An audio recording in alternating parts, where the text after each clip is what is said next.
Hello everyone and welcome to a really wild game from round 6 that took place yesterday in the Magnus Carlsen Invitational, the second day of the preliminaries. It's Wesley versus Levon Aronian, and it's quite a beauty. This is, maybe a miniature. I don't know if you guys consider 35 moves to be a miniature, but in today's day and age, I do think 35 moves can be considered a miniature. So without further ado, let's check it out, as it's really an amazing game, hence the polymorphic quote above the board. So Wesley with the white pieces opens with d4. We have knight to f6 by Levon, we have c4, sorry about that, and e6. So preparing to develop the light square bishop, inviting Wesley to go for the Nimzo. We have knight to c3 and the bishop to b4. Levon goes for the Nimzo-Indian defense. And now the most popular here is e3 and queen to c2. And we have the traditional line with queen to c2, or the classical variation, whatever it's called. We have castles by Levon. And now knight to f3, just continuing development. Black will, of course, try to strike in the center with d5. He's going to play b6 if he encountered the light square bishop, and so on, gradually develop pieces. We have d5 striking in the center, and now bishop to g5, pinning the knight here.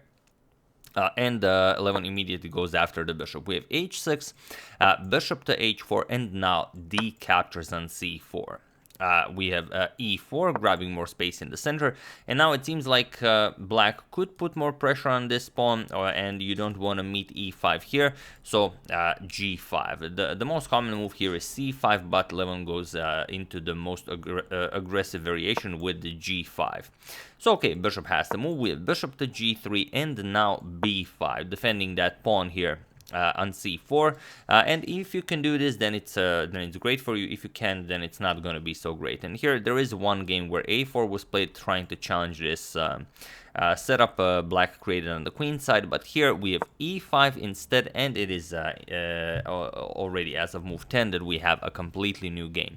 So you're kicking away the knight, you're preparing to shift the queen to e4, the rook on a8 is undefended, so there are a lot of very nice ideas here in the position. So here, knight to h5 by Levon, and queen to e4, remaneuvering the queen with an attack on the rook. So queen to d5, the knight of course cannot capture, it's pinned by the bishop here, and Wesley declines the trade, again moving the queen with tempo as the knight is undefended. So knight to g7, and now bishop to e2, preparing to castle and continue development. And here, well, you could do a lot of things. Levon continues in the most aggressive way possible, and that is with f5.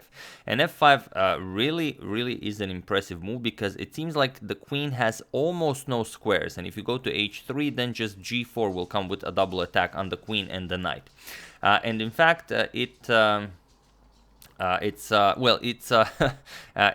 the greatest of moves, because well, if you go e captures on f6 with check, then black has this very strong e5 move attacking the white queen, and it's going to be extremely hard to play this. Black can play this, and white could survive, but it's very unclear.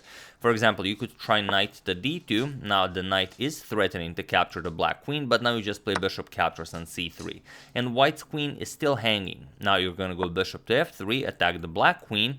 Now bishop captures on d2 with check. King captures, and now you're going to move the queen. Again, still attacking the white queen, and only after the queen moves, now you're going to win this pawn. Rook captures on f6, and you don't really care about anything here. If queen captures on a8, you're just going to play queen to b4 check. You're going to play c3, and it's a very ugly looking position to play with white. So after f5, this is what Levon had in mind. All of the tactics go in his favor, but Wesley finds the absolute strongest move, and that is queen to h3. He even invites Levon to go for g4 and the double attack here, which he does. We have g4. And queen captures on h6 here. We have g captures on f3, grabbing that piece, and bishop captures. So now attacking the queen, the rook is still on a8. We have queen captures on d4, and now going after the rook would be a bit too dangerous. If bishop captures on a8, then we get bishop captures on c3 with check, and again you have problems. Captures with check.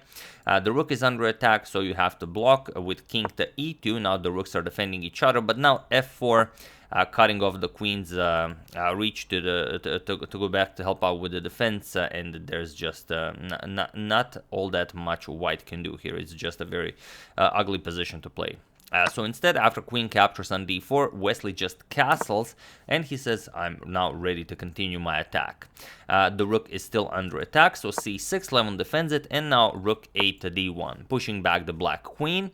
Queen back to b6, and now comes knight to e4, and this knight to e4 is definitely the move to discuss, because here bishop to h4 seems to be just a game over for black. You're threatening bishop to f6, and that's just it. You could continue with something like knight d7 to take away the f6 square from the bishop, but you can just eliminate the knight. It's not a problem. Bishop captures, now bishop f6, threatening checkmate, and if rook to f7 defending, only then do you bring the knight in with knight to e4. But now it's a little bit different, because if of course you're coming to g5, but if the pawn is captured, bishop captures, then you gain access to the h7 square, and there isn't all that much you can do here. Check and mate is coming, so you could try to prolong with something like this, but just bishop to h7 check, king f7 captures with check, and now it doesn't matter. You can go to e8, bishop to g6 will be checkmate. So it's a very, very tough position to spot all the correct moves, but Wesley, instead of going for this, starts with a knight to e4, but now it's a little bit different, because he allows Levon one small possibility of a defense, because Levon accepts now the knight with f captures on e4, bishop captures, and now rook to f5. So he grabbed some material, but now he wants to give back some material in order to survive the attack. Wesley accepts this with bishop captures on f5, e captures on f5, and now e6, trying to get to that e7 square. Then ideas like rook to d8 become possible. The bishop can now come to e5, and a lot of attacking potential here. So here bishop back to f8, now ready to move the knight with some nice discoveries. Also, it's a very good defender to the knight, and bishop to e5 now. Now already you have some plans of maybe pushing bishop captures, queen captures with checkmate. So here c5 is played. Now if the pawn is pushed, queen captures, queen can be played, but this is where you guys come in. Feel free to pause the video and win this game for Wesley in the coolest possible way while I give you a couple of seconds.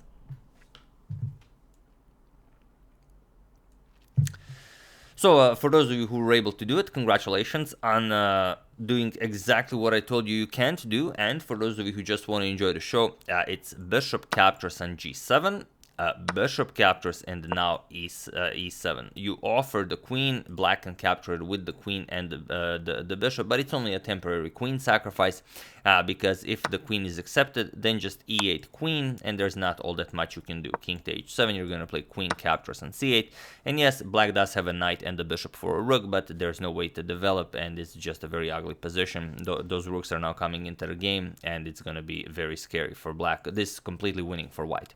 Capturing with the bishop doesn't really change anything, because if bishop captures, you still just bring a queen into the game, and after something like this, you still capture the bishop, and again, not much different. The rooks are coming into the game, and that's it. So here, Levon tried the absolute best way to defend. He tried bishop to d7. Now he guards the queening square, and hopefully he can develop the knight next. If he can develop the knight, then he should be able to survive, but Wesley spots the only winning idea here, and that is queen to h5. Now guarding the queening square, and now it doesn't matter. You can't really develop the knight, you can't do anything. If the knight moves, the bishop is no longer defended, so obviously just winning for white. So queen to c6 was played, now guarding the e8 square twice, but now rook f to e1, again preparing to push the pawn. Bishop to e8, stopping this while attacking the queen, and now rook to d8, pinning the bishop. So here knight to a6 by Levon, now preparing to trade here, but again it doesn't help, because here Wesley goes in with rook to e6, just removing the defender of the e8 square. And what do you do here? Well, if you go after the rook, then just rook captures on e8 with check, and that's it. Rook captures, queen captures with check, and it doesn't matter what you do. King h7, queen h5 check, king to g8, and now e8 queen, and that's it. Black has to start giving up material. With either queen captures, and then queen captures, you're down a queen, or if the bishop blocks, then you can just either checkmate the black king or just win the queen. You can do whatever you want here. So after rook to e6, we have queen to d7. Again, Levon uses tricks very well. Now if rook captures the queen, bishop can also capture the queen, but Wesley just grabs a free rook. So rook captures on a8. Again, this is not possible because you just capture and this is still pinned, so you cannot go after the queen. So knight to c7 with a double attack on the rooks, but now Wesley just goes back. Rook to d8, attacks the queen. Again, the idea is the same. If you go for queen captures on e6, doesn't really matter, just rook captures on e8, and we get the exact same pattern. Knight captures, queen captures with check, you're gonna play check, and then again queen the pawn. So instead, after rook to d8, we have knight captures on e6, grabbing that rook, but now rook captures on e8. Again, you have to be careful. If you grab the queen, bishop captures on h5 again becomes possible. So just rook captures on e8, this is what we came here to do, and now again, you don't really have a good move. Knight to f8 was played, but here just rook captures on f8, and it was in this position on move 33 that Levon Aronian resigned the game, and a brilliant victory for Wesley. So as he yet again proves that he is the absolute master of you know, attacking in weird positions. He's the world official random champion, and it's just amazing how he always creates such masterpieces. Here you resign because you either capture, which doesn't end well. If capture is just queen g6 check, you either move the king away, or for example the bishop blocks and then you just bring the queen into the game. That's it. Captures, you will be up a full queen. Or if after this you decide to move the king, that's even worse, of course. Not much to be done there. If king to h8, just he captures on f8 with checkmate, you can bring a queen or the rook into the game. After rook captures on f8, Levon resigned, and Wesley with this monstrosity of a game gains a full point. So really impressive stuff. And I said we were gonna check out the standings at some point, and we didn't. So here are the standings. Let me just enlarge this a little bit. There, so you can see Anish Giri leading the tournament with 8 points out of 10, followed by Magnus Carlsen with 7.5 out of 10. As you know, Giri defeated Magnus in this tournament. I still haven't shown this game, but I might, as it could be a very important game for the standings. I'm sure you guys would enjoy it, but you know, this is a masterpiece, so we have to, the better the moves, the more we show. So followed by Wesley So and Hikaru Nakamura with 6.5 out of 10. Then we have Firuja and Maxim Vachier-Lagrave with 6 out of 10. Levon Aronian and Daniel Dubov with 5 out of 10. Then we have, with 5, also Sergei Karyakin, Yanni Pomnishi and Temur Rajabov with 4.5 out of 10. With 4, Mamedyarov and Grandelius, and with 3, we have Van Forest, with 2.5, David Anton Guijarro, and Alan Pichot with 2 out of 10, the wild card. That's the game, and those were the standings. Hope you guys enjoyed that. I would like to thank BoncloudChess.com, Henry Alme, Scott Mellis, Lokas Theokaris, and Dale Lear for contribution to my channel. Thank you a lot. I really appreciate it. As usual, you can check 2 of my previous videos here. Thank you all for watching, and I will see you soon, continuing the coverage of the tournament, checking up on your wonderful suggestions, and whatever else happens in the chess world. So thank you all. I will see you soon, and have an excellent rest of your day.